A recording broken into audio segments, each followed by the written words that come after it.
Assalamualaikum warahmatullahi wabarakatuh. Halo adik-adik sekalian, selamat datang di channel Papa Farah Bercerita. Yuk ikut perjalanan cerita Nabi kita Muhammad Sallallahu Alaihi Wasallam. Alhamdulillah kita telah beranjak ke buku ketiga adik-adik tersayang. Di buku ketiga ini kita akan mendengar kisah Nabi Muhammad Sallallahu Alaihi Wasallam menjadi Rasul. Mungkin air mata kalian akan mengalir. Betapa tidak, kalian akan menemukan banyak kaum muslimin yang disiksa hanya karena mereka beriman kepada Allah Subhanahu wa Ta'ala. Begitu diangkat menjadi Rasul, kehidupan Muhammad SAW yang penuh ketenangan berubah drastis menjadi penuh dengan perjuangan membela Islam. Beliau juga menahan semua caci dan siksa yang ditimpakan kepadanya dengan begitu tabah. Adik-adik tersayang, apakah kalian ingin menjadi tangguh dan sabar? Contohlah kehidupan Rasulullah Sallallahu Alaihi Wasallam.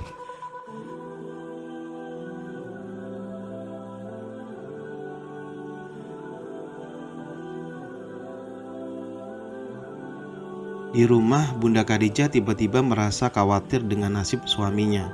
Beliau mengutus orang untuk mencari suaminya itu, tetapi tidak berhasil menemukannya. Sementara itu, setelah rupa malaikat menghilang, Muhammad pulang dengan hati yang sudah dipenuhi wahyu Allah. Dengan jantung yang terus berdenyut keras dan hati berdebar ketakutan, beliau pulang ke rumah.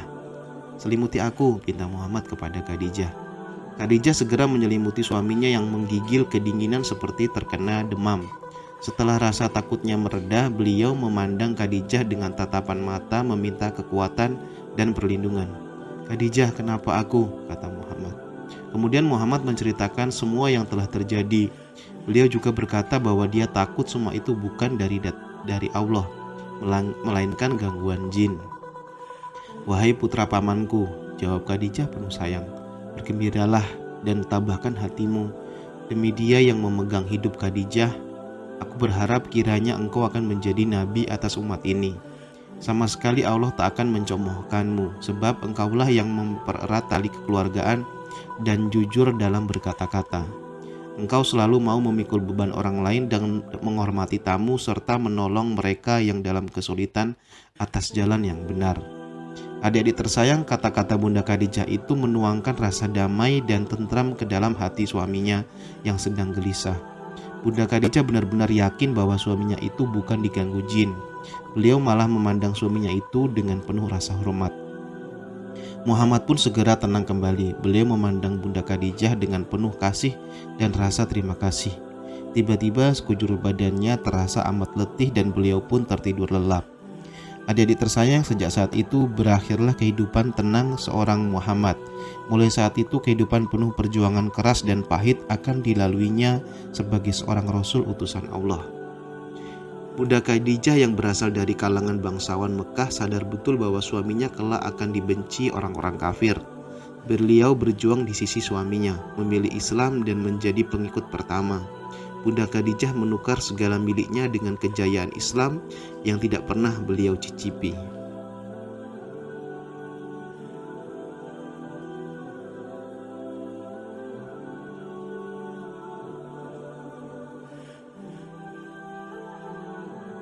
Bunda Khadijah menatap suaminya yang sedang tertidur pulas itu. Dilihatnya suaminya tertidur dengan nyenyak dan tenang sekali. Bunda Khadijah membayangkan apa yang baru saja dituturkan suaminya. Firman Allah dan malaikat yang indah, luar biasa. Semoga kekasihku ini memang akan menjadi seorang nabi untuk menuntun umat ini keluar dari kegelapan. Demikian pikir Bunda Khadijah. Saat berpikir demikian, senyumnya mengembang, namun senyum itu segera menghilang, berganti rasa takut memenuhi hati tatkala dibayangkan nasib yang akan menimpa suaminya itu jika orang-orang ramai menentang. Demikianlah pikiran bahagia dan sedih terus berganti-ganti dalam benak Bunda Khadijah. Akhirnya beliau memutuskan untuk menceritakan hal ini kepada seseorang yang bijak, yang dipercayanya. Bunda Khadijah pun pergi menemui pamannya, yaitu Waraqah bin Naufal, seorang pendeta Nasrani yang jujur. Dia menceritakan semua yang didengar dari Muhammad. Waraqah menekur sebentar lalu berkata, "Maha suci, iya, maha suci. Demi dia yang memegang hidup Waraqah, Khadijah, percayalah suamimu telah menerima namus besar, seperti yang pernah diterima Musa. Sungguh dia adalah nabi umat ini. Katakan kepadanya supaya tetap tabah." Bunda Khadijah pulang, dilihatnya suaminya masih tertidur. Dipandanginya suaminya itu dengan rasa kasih dan penuh ikhlas, bercampur harap dan cemas. Tiba-tiba tubuh suaminya menggigil, napasnya terlihat sesak dengan keringat memenuhi wajah. Apa yang terjadi? Namus besar yang dimaksud Waraqah bin Naufal berasal dari bahasa Yunani, yaitu nomos, artinya kitab undang-undang atau kitab suci yang diwahyukan. Namus bukan istilah Al-Quran, sebab Al-Quran menyebut istilah Taurat untuk kitab yang diturunkan kepada Nabi Musa.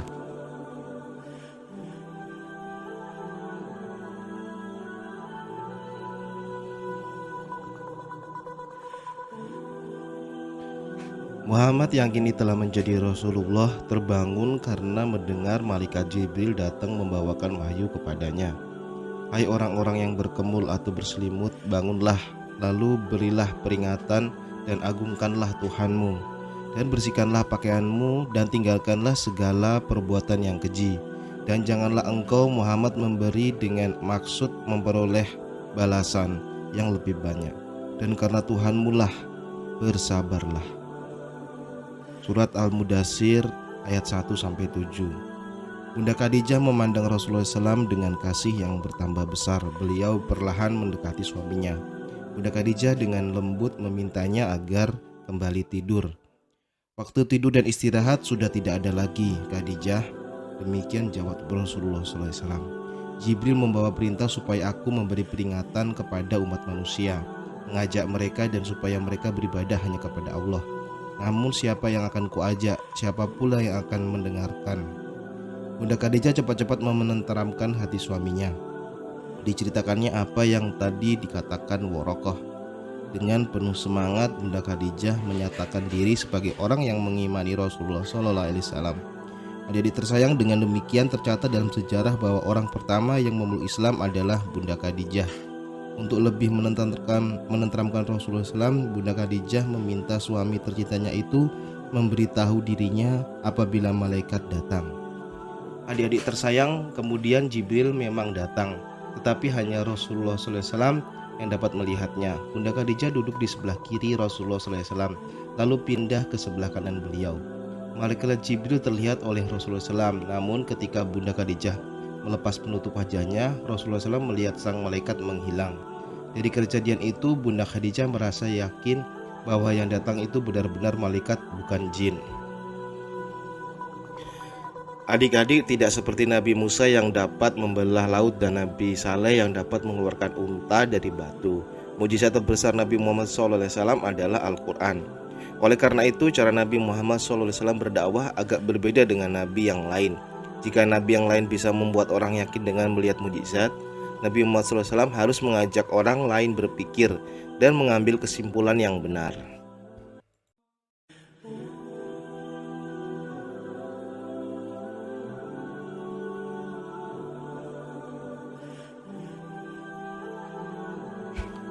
Adik-adik tersayang, tidak lama kemudian Rasulullah SAW bertemu dengan Waraqah bin Naufal. Saat itu Rasulullah SAW sedang melaksanakan tawaf. Sesudah Rasulullah SAW menceritakan keadaannya, Waraqah berkata, "Demi dia yang memegang hidup Waraqah, engkau adalah nabi atas umat ini. Engkau telah menerima namus besar seperti yang pernah disampaikan kepada Musa. Pastilah kau akan didustakan, disiksa, diusir, dan diperangi orang. Kalau sampai pada waktu itu aku masih hidup, pasti aku akan membela yang di pihak Allah dengan pembelaan yang sudah diketahuinya pula." Kemudian Waraqah mendekat dan mencium ubun-ubun Rasulullah SAW. Adik-adik tersayang, kini Rasulullah SAW memalingkan wajah ke sekitarnya, melihat orang-orang yang menyembah patung-patung batu. Orang-orang ini juga menjalankan riba dan memakan harta anak yatim. Mereka jelas-jelas berada dalam kesesatan. Kepada orang-orang inilah Rasulullah SAW diperintahkan untuk menyeru agar mereka menghentikan perbuatan-perbuatan itu. Namun apakah mereka mau berhenti begitu saja? Orang-orang Quraisy itu benar-benar amat kuat dalam memegang keyakinan mereka. Orang-orang itu bahkan siap berperang dan mati untuk mempertahankan keyakinan mereka. Untuk itu Rasulullah SAW memerlukan datangnya wahyu penuntun lagi. Namun wahyu yang dinanti Rasulullah SAW ternyata tidak juga turun. Jibril tidak pernah datang lagi untuk waktu yang lama. Rasulullah SAW merasa amat terasing, rasa takutnya kembali muncul. Beliau takut jika Allah telah melupakan, bahkan tidak menyukainya. Rasulullah SAW kembali pergi ke bukit dan menyendiri lagi di Gua Hira. Ia ingin rasanya beliau membumbung tinggi dengan sepenuh jiwa menghadap Allah dan bertanya mengapa dirinya seolah ditinggalkan. Apa gunanya hidup ini kalau harapan besar Rasulullah SAW untuk menuntun umat ternyata menjadi kering? Adik-adik tersayang, saat itu Rasulullah SAW benar-benar hampir merasa putus asa. Riba terjadi apabila seseorang meminjamkan sejumlah uang kepada orang lain dan meminta agar orang yang meminjam mengembalikan uangnya lebih banyak dari uang yang dipinjam. Misal jika kamu meminjamkan uang Rp1.000 dan menentukan agar uang itu kelak dikembalikan sebesar Rp1.200. Uang Rp200 itulah yang disebut riba. Riba sangat menyengsarakan orang yang meminjam uang.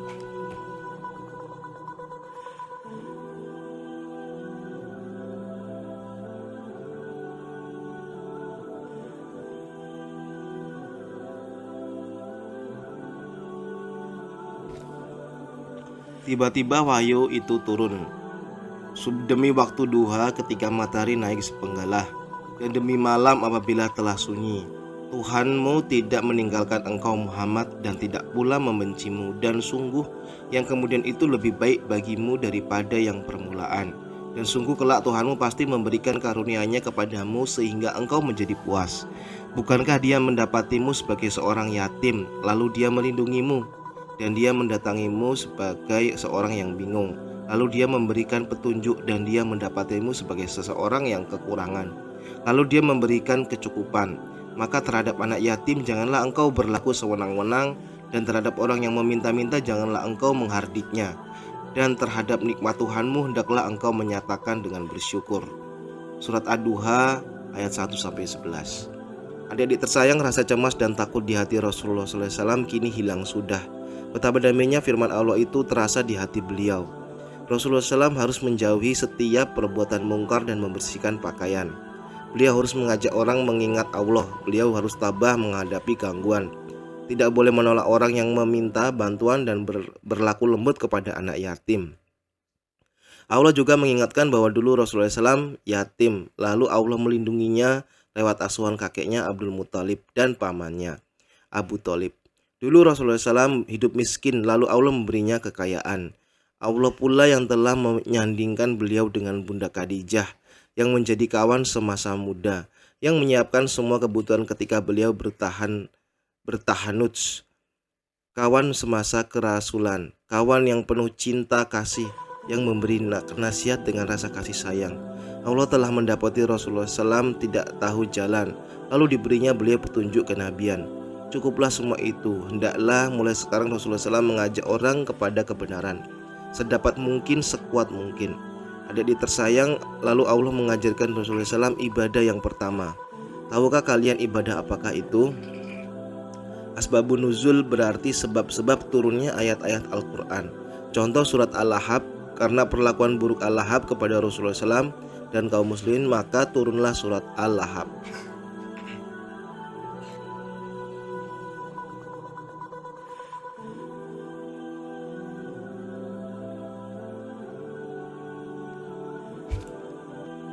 Salat adalah satu di antara ibadah pertama yang diajarkan Allah kepada Rasulullah SAW.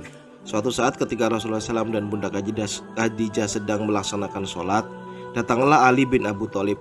Ali yang saat itu masih anak-anak tertegun melihat Rasulullah SAW dan Bunda Khadijah rukuk, sujud, serta membaca ayat-ayat Al-Quran.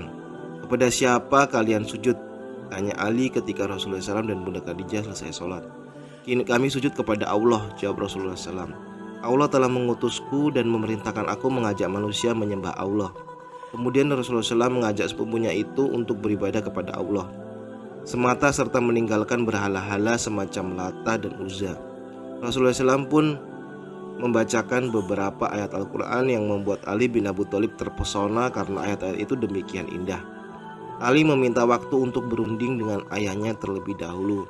Semalaman itu Ali merasa gelisah. Esoknya dia memberitahukan kepada Rasulullah SAW dan Bunda Khadijah bahwa dia akan mengikuti mereka berdua. Tidak perlu meminta pendapat Abu Thalib. Allah menjadikan saya tanpa perlu berunding dulu dengan Abu Thalib. Demikian kata Ali. Apa gunanya saya harus berunding dengan dia untuk menyembah Allah? Jadi Ali adalah anak pertama yang memeluk Islam. Kemudian Zaid ibn Haritsah, bekas budak Rasulullah SAW, ikut masuk Islam juga. Sampai di situ Islam masih terbatas pada keluarga Rasulullah SAW, istri beliau, sepupu beliau, serta bekas budak beliau. Apa yang harus beliau lakukan untuk menyebarkan Islam lebih luas lagi?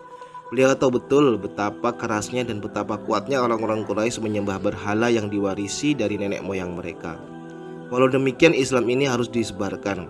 Betapapun keras perlawanan orang, tahukah kalian siapa orang dewasa berikut yang menjadi pemeluk Islam?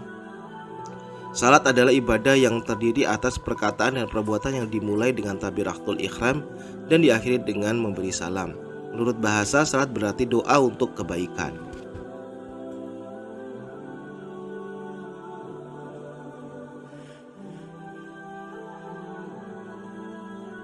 Terima kasih untuk adik-adik pendengar sekalian. Jangan lupa like, subscribe, dan share ya, biar semua kebaikan tersebar. Papa Farah undur diri dulu nih. Sampai jumpa di cerita selanjutnya. Bye-bye. Waalaikumsalam warahmatullahi wabarakatuh.